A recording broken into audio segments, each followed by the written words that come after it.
அதுவரை நிழல் என உடன் நான் வருவேனே.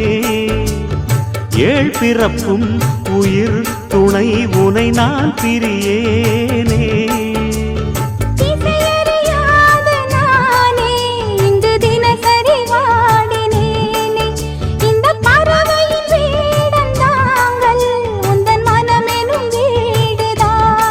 நீண்ட காலம் நேர்ந்த சோகம் நீங்கி போக நானும் தீண்ட யோகம் விளங்கிட. பூமிக்கொரு வாரம் என்று எண்ணி இருந்தேன், பூமுடிக்க யாரும் இன்றி கண்ணி இருந்தேன். சொந்தமின்றி பந்தமின்றி நானும் இருந்தேன், பொட்டு